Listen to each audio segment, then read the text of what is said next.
오늘 베드로의 부인이라는 제목으로 함께 은혜 나누겠습니다. 여러분, 군대에서 가장 힘든 일이 무엇인 줄 아십니까? 고참의 괴롭힘도 힘들고 훈련이 힘들기도 하고 또 겨울이 춥고 여름에 참 덥습니다. 그런 것들이 다 힘든데 그중 참 힘든 것 하나를 꼽으라면 여자친구의 배신입니다. 제 이야기가 아니라 군대 간 남자친구를 버리고 새 남자친구를 사귀는 것을 고무신 거꾸로 신는다라고 한국 사람들이 표현합니다.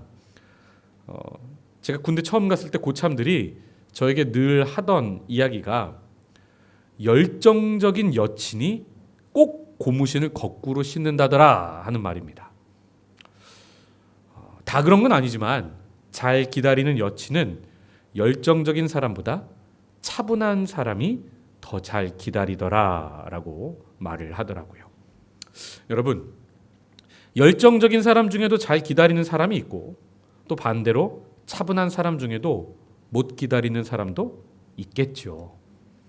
그런데 군대에서 이런 이야기가 퍼지는 것은 열정적인 사람의 배신이 그만큼 충격적이란 말일 것입니다. 여러분, 교회 안에서도 마찬가지입니다. 한국 교회 안에 있는 많은 문제들을 우리가 보고 있습니다. 근데 그것을 분류로 살펴보면 크게 두 가지 문제로 나눌 수 있습니다.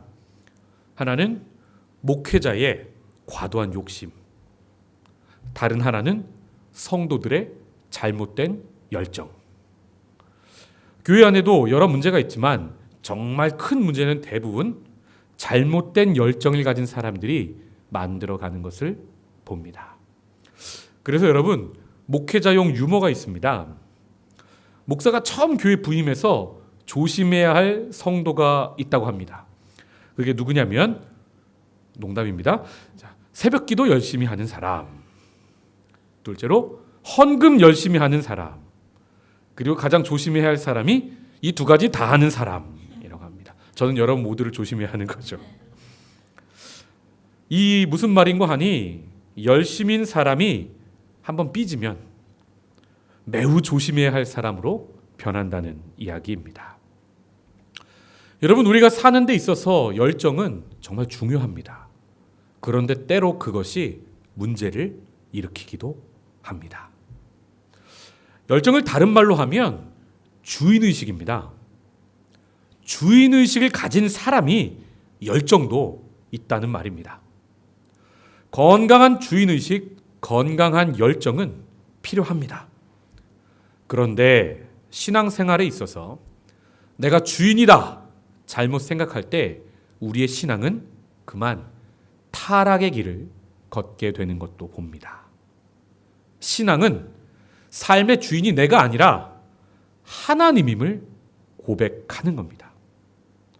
성경에서 우리는 베드로의 열정과 배신을 함께 보게 됩니다. 열정이 있는 사람은 주로 주도권을 자기가 가지려 하는 사람들인데요.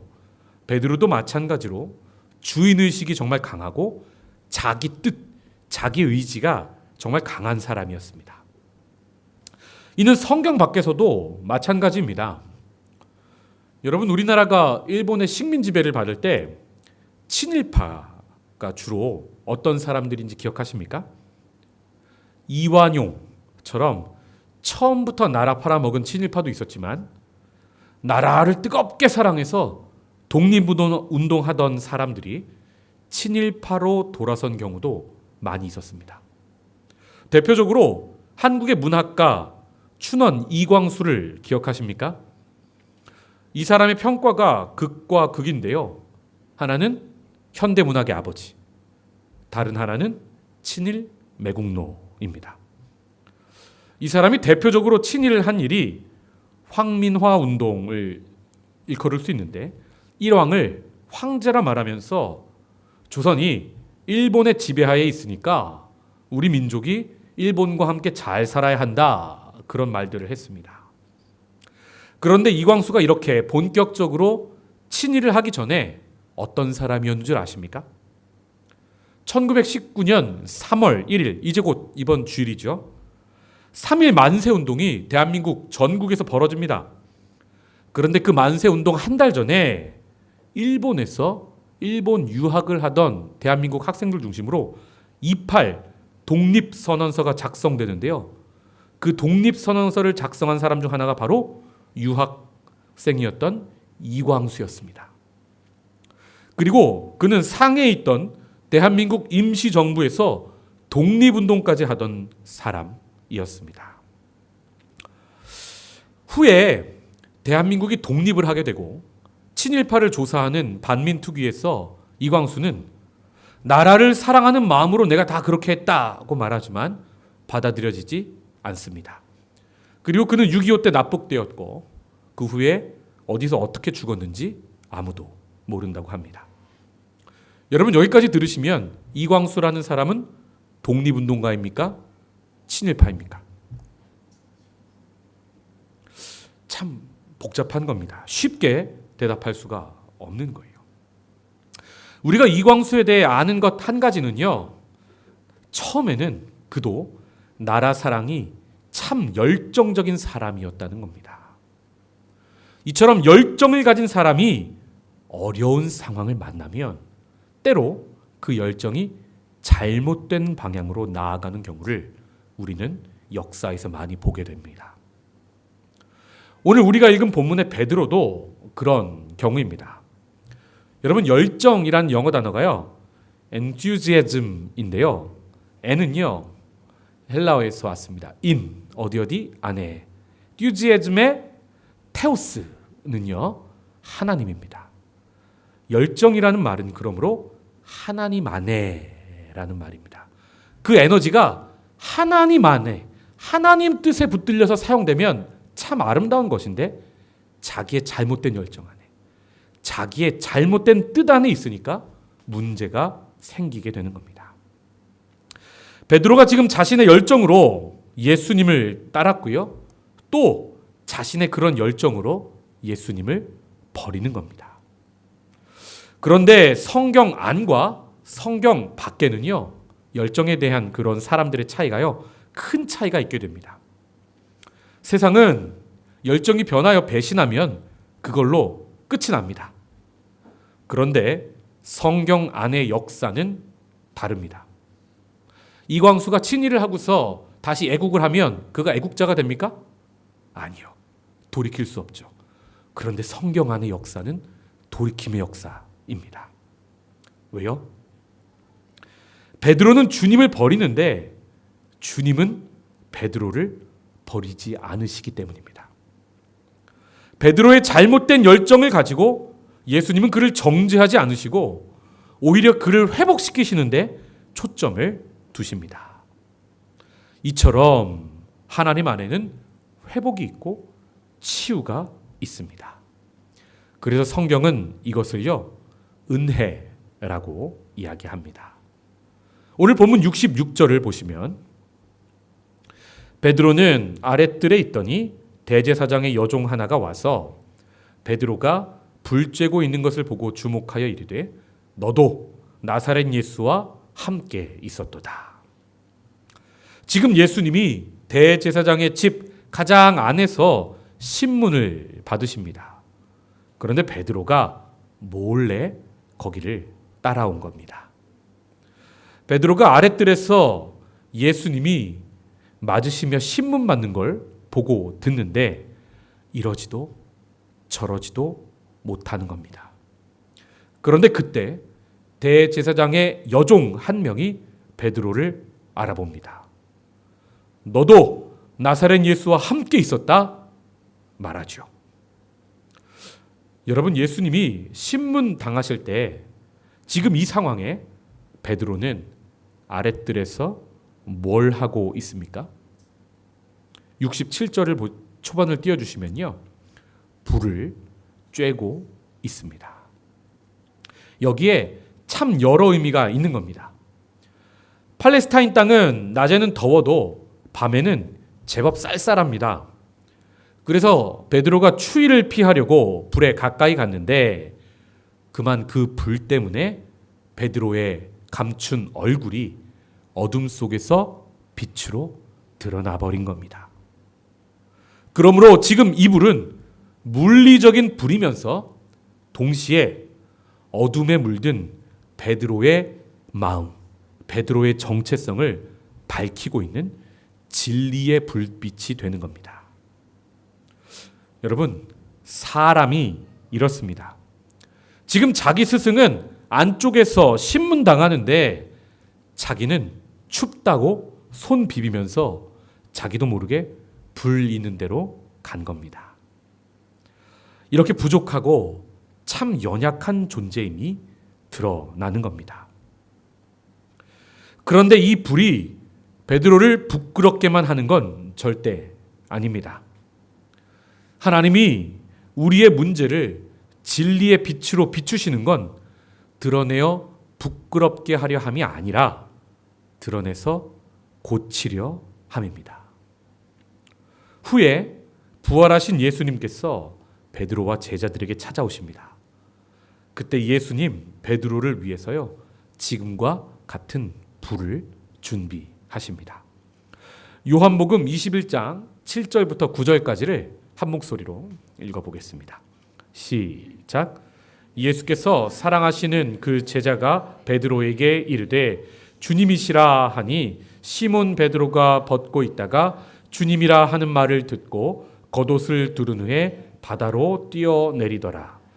다른 제자들은 육지에서 거리가 불과 한 50칸쯤 되므로 작은 배를 타고 물고기 든 그물을 끌고 와서 육지에 올라보니 숯불이 있는데 그 위에 생선이 놓였고 떡도 있더라.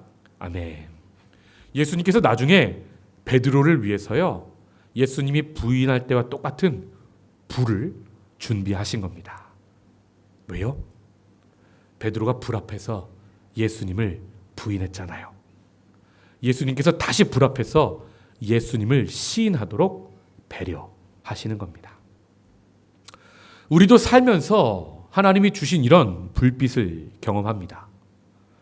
우리도 삶의 문제라는 불빛 앞에서 내 믿음이 없는 것, 나의 연약한 것, 나의 더러운 것이 드러날 때가 있습니다. 그런데 성도 여러분, 우리의 연약함이 드러나는 그 자리를 너무 부끄러워 마시기 바랍니다. 그 자리는 바로 내가 회복되는 자리, 내가 예수님의 은혜를 더 깊이 알아가는 자리인 겁니다. 성경을 끝까지 읽어야 우리는 하나님의 은혜를 다 완벽하게 경험할 수 있습니다. 본문으로 돌아와서 베드로는 불빛 앞에서 드러난 자신의 정체에 대해 무엇라 말합니까? 68절. 베드로가 부인하여 이르되 나는 네가 말하는 것이 무엇인지 알지도 못하고 깨닫지도 못하겠노라 하며 앞들로 나갈세. 지금 매우 당황한 베드로는요 무슨 소리를 하는 거냐며 얼버무리고 있습니다. 이렇게 첫 번째 부인은 예수를 모른다고 직접 말은 못하고요 대충 말을 넘기면서 그 자리를 피하려 문이 있는 앞들로 나아갑니다. 어떤 성경 사본에는 닭이 여기서 처음 운다고 기록합니다. 그리고 이 여종이 포기 안 하고요 베드로를 따라와 다시 말합니다. 69절을 함께 읽겠습니다. 시작. 여종이 그를 보고 곁에 서 있는 자들에게 다시 이르되 이 사람은 그 도당이라 하되 70절 초반부에 또 부인하더라. 아멘. 이번에는 여종이 베드로를 보고 이 사람도 예수와 한패입니다. 주위 사람들에게 말합니다. 그래서 사람들이 웅성웅성 시끄러워지는 걸 보고요 베드로가 더 무서워합니다. 그리고 두 번째 예수를 부인하고 있습니다. 아마도 베드로의 부인의 강도가 점점 크레센도 되고 있습니다. 그리고 세 번째, 이제는 그 여종이 아니라 여종의 말을 들은 주위 사람들이 확신에 차서 말합니다. 70절 후반부. 조금 후에 곁에 서 있는 사람들이 다시 베드로에게 말하되 너도 갈릴리 사람이니 참으로 그 도당이니라. 여러분, 지금 주위에 많은 사람들이 뭘 보고 베드로가 예수님 제자라고 생각했습니까? 그들의 말을 보면요, 너도 갈릴리 사람이니까 예수와 한패다 이야기합니다. 다른 복음서를 보면 지금 네 말투가 갈릴리 말이다. 영어 성경을 보면 네 액센트가 갈릴리 액센트를 쓴다 말합니다. 여러분, 예수님은요 베들레헴에서 나셨어요. 고향이 베들레헴입니다. 그런데 어디서 자라십니까? 갈릴리 근처 나사렛에서 자라셨습니다. 그래서 예수님 모든 말씀하시고 설교하실 때요, 예수님 사투리를 쓰시는데 무슨 사투리를 쓰십니까? 갈릴리 사투리를 쓰셨던 겁니다. 여러분, 지금 여기는요 예루살렘입니다. 다 유다 사람들만 있습니다. 우리로 치면 저처럼 서울만 하는 그런 사람들입니다.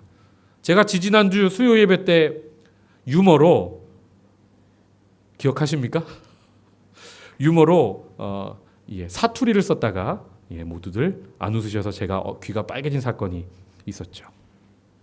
자기 출신은요 자기 말투에 다 드러나는 겁니다. 그런데 지금 베드로가요 여기서 예수님을 부인하고 있잖아요. 나는 아니다. 근데 그가 확신에 차서 크게 목소리를 크게 말할수록요 예수님처럼 갈릴리 사투리가 드러나고 있는 겁니다. 자, 베드로는 여기서 이제 어떻게든 살아남아야 합니다. 여기서 자기가 예수 제자인 게 밝혀지면 자기도 예수님과 같은 꼴이 되고 죽게 되는 겁니다. 이에 베드로는 무엇라 말합니까? 71절 같이 읽어볼까요? 시작. 그러나 베드로가 저주하며 맹세하되 나는 너희가 말하는 이 사람을 알지 못하노라 하니. 아멘. 아마 베드로도요 자기가 이렇게까지 말할 줄은 몰랐을 겁니다. 첫 번째만 대충 모른다고 얼버무리면서 거기를 나오고 싶었을 거예요. 그런데 그런 베드로가요 세 번째는 예수를 저주합니다. 그리고 맹세합니다. 나는 너희가 말하는 이 사람을 알지 못한다. 이제는 정면으로 예수님을 부인합니다. 이때 무슨 일이 일어납니까? 72절. 닭이 곧 두 번째 울더라. 이에 베드로가 예수께서 자기에게 하신 말씀, 곧 닭이 두 번 울기 전에 네가 세 번 나를 부인하리라 하심이 기억되어 그 일을 생각하고 울었더라. 닭이 이제 두 번째 웁니다. 누가복음을 보면 이때 예수님께서 베드로를 보셨다고 기록하고 있습니다. 이 기록으로 영화를 만든 패션 오브 크라이스트를 보면 예수님 맞으셔서 쓰러져 계신데요. 예수님이 몸을 돌려서 베드로를 쳐다보는데 바로 이때 베드로와 예수님의 눈이 마주칩니다. 그리고 바로 그때 닭이 웁니다. 여러분, 이때 베드로의 마음에 떠오르는 건 무엇입니까?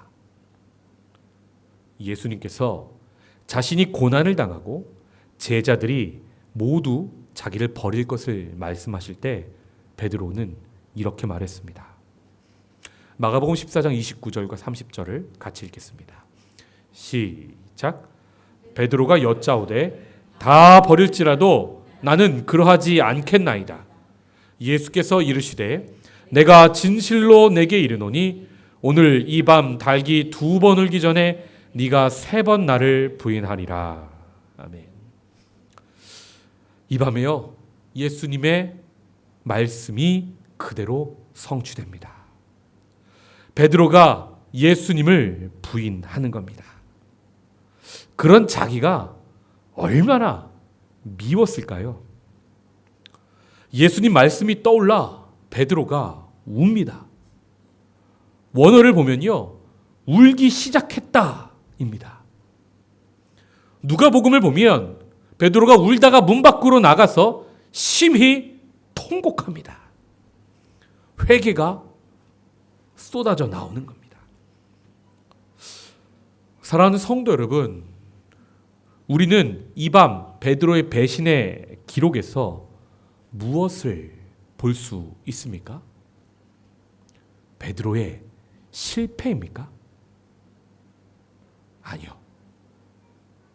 우리는요, 베드로의 실패를 넘어서는 하나님의 은혜를 볼 수 있어야 합니다. 후에 부활하신 예수님께서 실패한 베드로를 만나 그를 회복시키실 때 무엇라 말씀하십니까? 요한복음 21장 17절. 세 번째 이르시되 요한의 아들 시몬아 네가 나를 사랑하느냐. 아멘. 예수님은요, 베드로에게 다시 세 번 사랑을 고백하게 하셔서 오늘 세 번 부인한 이 사건을 회복시켜 주시는 겁니다. 그리고 나서야 그에게 내 양을 먹이라, 즉 예수님의 성도들을 맡기는 사명을 주십니다. 여러분, 성도들이 여기까지는 말씀을 잘 아는데요, 사실 이 다음 말씀이 참 중요합니다. 요한복음 21장 18절에 무엇라 기록되어 있습니까?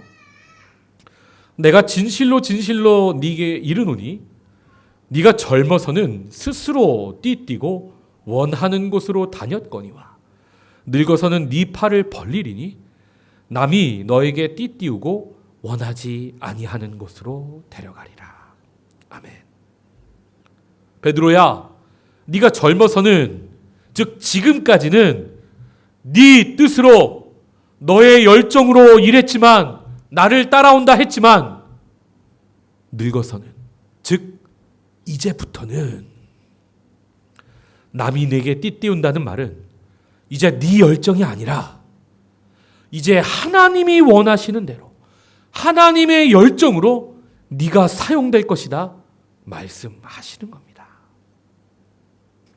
그리고 19절에 보시면 이 말씀을 하심은 베드로가 어떠한 죽음으로 하나님께 영광을 돌릴 것을 가리키심이로라.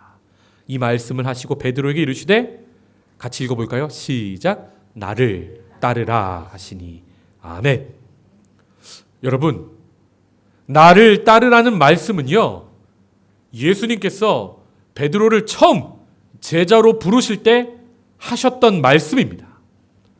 그런데 마지막에 다시 그 말씀을 하시는 것은 네가 아무리 부족해도 넌 나의 제자다 말씀하시는 겁니다. 네가 아무리 나를 부인해도 나는 너를 부인하지 않는다 말씀하시는 겁니다. 내가 너를 지명하여 불렀나니 너는 내 것이다 말씀하시는 겁니다. 성도 여러분, 성경 전체가요, 오늘 우리가 보고 있는 이 말씀 이와 같습니다. 성경은 맨 처음부터 사람의 실패를 기록하고 있지만 동시에 그것을 초극하여 뛰어넘어서는 하나님의 용서, 하나님의 사랑을 우리에게 더 크게 전하고 있습니다. 구약 성경의 요나서를 보면요, 요나의 불순종, 요나의 실패, 요나의 뜻을 넘어 하나님은 어떻게 일하십니까? 요나의 불순종에도 하나님은 니느웨를 끝까지 포기하지 않으십니다. 도망가는 요나를 포기하지 않으시고 끝까지 그를 붙잡으셔서 그에게 하나님의 마음을 알려주십니다. 여러분, 성경 구석구석이 다 인간의 부족함을 뛰어넘는 하나님의 은혜로 가득 차 있다는 말입니다. 사람은 처음부터 계속 하나님으로부터 멀어지지만 그런 우리 사람들을 향해 하나님은 계속 다가오십니다. 지금 베드로의 부인에도 주님은 베드로를 부인하지 않고 계시는 겁니다. 베드로는 주님을 포기해도 주님은 베드로를 포기하지 않으십니다. 이렇게 베드로의 배신 이야기에는 베드로의 열정보다 더 뜨거운 예수님의 열정이 가득 담겨 있습니다. 그러므로 우리가 무너지는 자리, 실수하는 자리, 우리의 열정이 꺾이는 자리에서 우리가 바라보고 우리가 초점을 맞춰야 할 것은 나의 연약함이 아닙니다. 그것을 넘어서서 지금도 쉬지 않고 나를 향하여 다가오시는 하나님을 바라보아야 하는 겁니다. 제가 지금 드리는 이 말씀은요, 우리가 예수님을 부인해도 괜찮다는 말이 아니라 부인해도 포기하지 않으시는 예수님이 우리와 함께 하신다는 이야기입니다. 믿으십니까? 또 우리가 실수해도 괜찮다는 이야기가 아니라 실수해도 우리를 붙잡으시고 실수를 넘어 일하시는 하나님께서 우리와 함께 하신다는 이야기입니다. 우리는 우리의 열정에 초점이 늘 맞추어져 있는데 하나님은 성경을 통해 우리에게 하나님의 열정에 초점을 맞추어야 한다고 말씀하고 계시는 겁니다. 구약 성경 이사야서를 보면 전반부에 심판을 말씀하시다 하나님께서 갑자기 이런 말씀을 하십니다. 이사야 9장 7절. 그 정사와 평강의 더함이 무궁하며 또 다윗의 왕자와 그의 나라에 군림하여 그 나라를 굳게 세우고 지금 이후로 영원히 정의와 공의로 그것을 보존하실 것이라. 만군의 여호와의 열심이 이를 이루시리라. 아멘. 예수님께서 메시아로 오시는 것을, 그 구원을 예언하는데 무엇라 말씀합니까? 그 구원을 바로 만군의 여호와의 열심이 이루시겠다 하시는 겁니다. 이처럼 구원은 우리의 열심으로 이루는 것이 아닙니다. 구원은 하나님의 열심이 모든 것을 이루시는 겁니다. 여러분, 그래서 우리가 구원을 은혜라고 부르는 겁니다. 우리는 그 은혜를 십자가와 부활 안에서 봅니다. 그 안에서 우리의 모든 죄가 씻겨지고 우리의 모든 연약함은 회복되고 그래서 우리가 죄인에서 하나님의 자녀로 거듭나게 되는 겁니다. 우리가 이 시간 다시 한번 하나님의 열심, 그 은혜 앞에서 우리의 열심, 우리의 주인됨을 내려놓기 원합니다. 나의 나된 것이 나의 열정이 아닌 하나님의 열정, 하나님의 은혜로 된 것임을 고백하는 우리가 되기 원합니다. 사랑하는 성도 여러분, 제가 싱가포르에 온 지 1년이 되었습니다. 그런데 1년 동안 제가 배운 것 한 가지는요, 내려놓음입니다. 제가 한국에서 부흥을 자주 경험했습니다.